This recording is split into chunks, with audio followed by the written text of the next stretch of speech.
Yeah, let me introduce myself for a sec, since I probably appeared here from time to time, but never had the chance to explain what exactly I'm working on and how I ended up being in fintech just in general and blockchain technology. So my name is Lilia Vershinina, and I'm leading banking relations at Kraken Bitcoin Exchange. And at the same time, I'm a proud advisor to BIP001, the presentation of Martin you just heard. Since I spend all my time analyzing blockchain technology among traditional financial services companies and big banks and all kinds of different levels of organizations, the use cases and the feedback that I receive, I thought that this is something that would really, is worth your attention.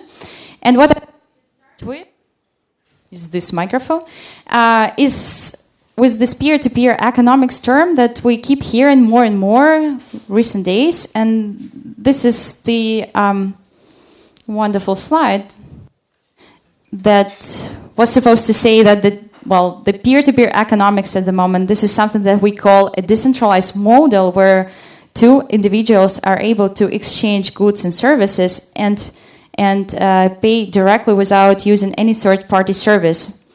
And this is actually something that Bitcoin as a concept, brought to us these recent days. But if we have a closer look, we understand that before the digital era that we live in, we always used something like this, like physical gold or just precious metals in general. So we had peer-to-peer economy all this time. We still have in some areas, in some jurisdictions. But we understand that the more time flies, the more advanced tools we need in order to cope up with digital era. So yeah, since we hear about Bitcoin as a concept that has led to this. Thank you. That led to this existence.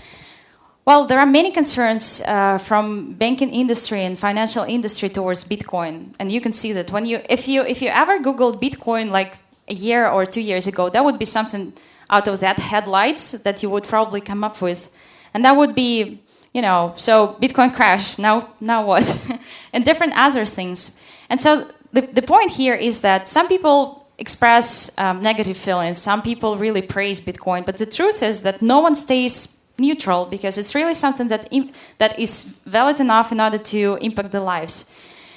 And so, so what's about Bitcoin? Like now we have spoken so much about it already so far, and it doesn't matter now what exactly we are going to depict by Bitcoin as it is and how it is described in different jurisdictions.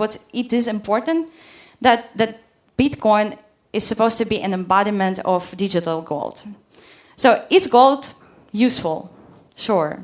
Is it really convenient? Well, maybe not really, because it's volatile, it's hard to trace, it's even harder to trace than Bitcoin itself, because Bitcoin has a blockchain where it's so easy to understand what's going on. But is it really has a value? Yes, for sure. And even for everyday activities that we deal with, is it easy to open a banking account in gold? For sure. But is it possible to open a banking account in Bitcoins? Well, let's have a look, because end of last year, there was such an initiative, and probably the people from the industry have heard of this one. Together with Fidor Bank, that was already mentioned today earlier.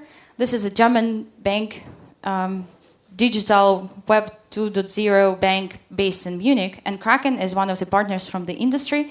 They made such an initiative called the first cryptocurrency bank in the universe. Well, sure. And so what was the idea behind this is to enable individuals to store fiat money alongside with cryptocurrencies on a banking account where the trust and insurance and everything that we like about banks is going to be provided. So unfortunately, this initiative at the moment is on hold because of different other issues. But this is something that is trying to be repeated by many other organizations at the moment. So this is one of the things that we might see later 2015 or early 2016. Something like this is going to happen. This is the forward-thinking banks that already look into it, not from the threat point of view, but also seeing this rather than like an opportunity. So going further, what's actually the status right now among financial organizations with regards to blockchain technology and Bitcoin? Actually, it's more and more likely that you hear this definition between the difference between the blockchain and Bitcoin as it is. Traditional financial people prefer blockchain over Bitcoin, and you probably have noticed this today as well.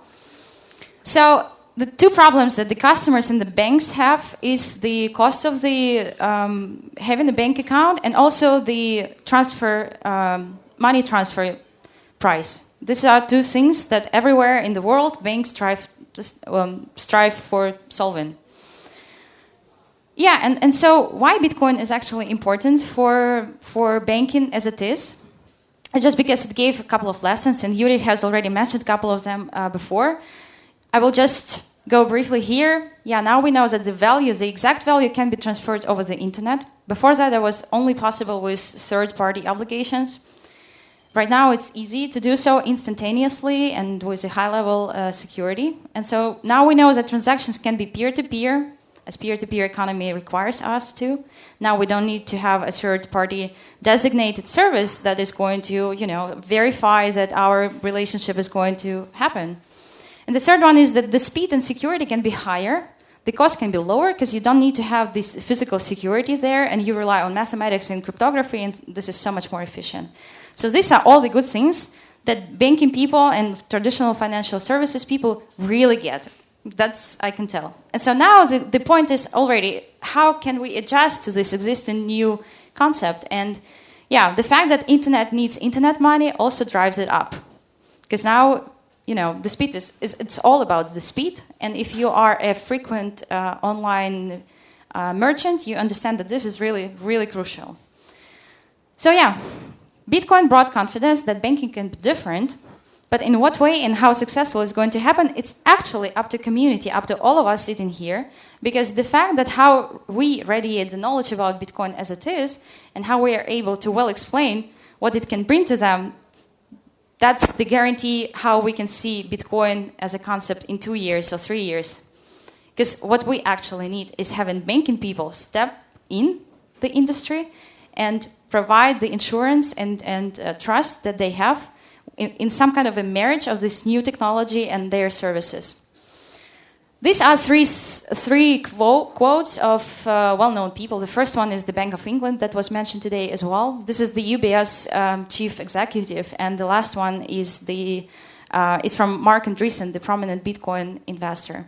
So if you notice, they don't speak about Bitcoin as a currency. They mostly speak about the shift in philosophy, and this is again all about the major change that Bitcoin brought to peer-to-peer economy. So yeah, this is the world we live in. The most forward-thinking people think in such a way, and I congratulate that everybody here also knows this kind of stuff. So let's go further. Banks have great experience in establishing trust, insurance, holding money of the clients, managing the accounts. They have all the necessary expertise that we all need in order to be okay using financial services. And so what we, again, have as issues triggered by Bitcoin that banks need to solve is and this is purely my understanding, the global standards for financial transactions. This is no-go that we still have to experience so many troubles if we want to have cross-border payment. We still don't have any unified standard for financial transaction, and this is the 21st century. And the second one is internet security, because whatever we use, whatever the part of the infrastructure is going to be, how cool is this, and how well known this part of infrastructure is, the internet security is the key. And so we also need to pay attention a lot, and banks, they really can help us doing this, because banks actually are the most advanced IT companies, no matter what they say. So by saying this, I want to open the time for questions and say that the next panel is going to be specifically on the internet security issues, and so be prepared with your questions. Thank you so much. That's me.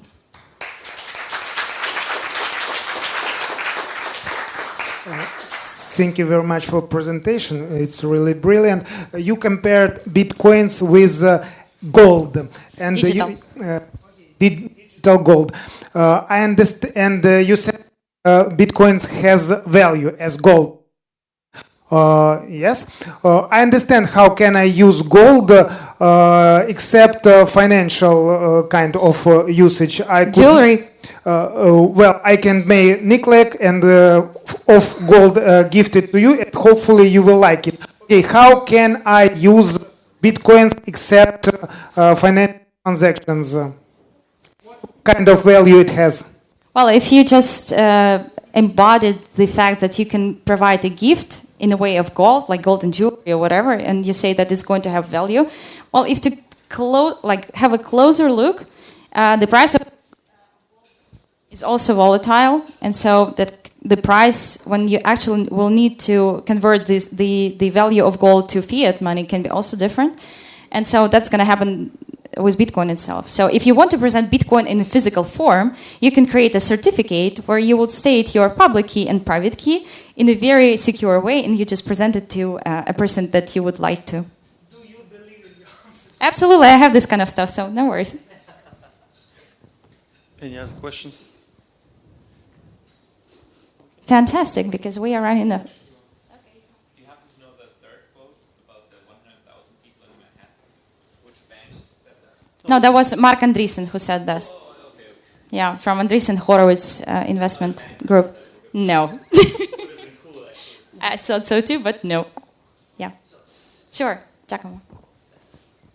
What's the status of the cryptocurrency bank project? What's the timeline, if you can share? Okay, so the workshop itself, I was a part of this workshop. It happened in December last year, and everybody was very excited. So the way how it happened, it was around 50 people from the industry with no repetitive expertise. So it was one representative of exchange, of wallet, and so on and so forth. And so it was 2 days of very fruitful cooperation, conversations, and so on and so forth. But then, as far as I understand, the idea, and so Fedor, Kraken, they still really want to have this happening. And this is not only about these two players. Of course, the main one is, the main one is clear because they were like, consulting with BaFin was the regulator, and so that was a lot of things that these both companies went through in order to make it happen. So far, the strategy is once Fedor Bank launches in the US, because this is the target market that they have there, their partners in the US are more interested in this result, in this cryptocurrency bank, than anybody else. And so they decided to wait till they're there so that they launch on both markets simultaneously. So hopefully we are going to see it happening already end of this year, beginning next year. Thank you so much. And now my pleasure to invite Pavel Kravchenko, Chief Cryptographer System and one of the co-organizers of this wonderful event. Hopefully it's wonderful. And I want to...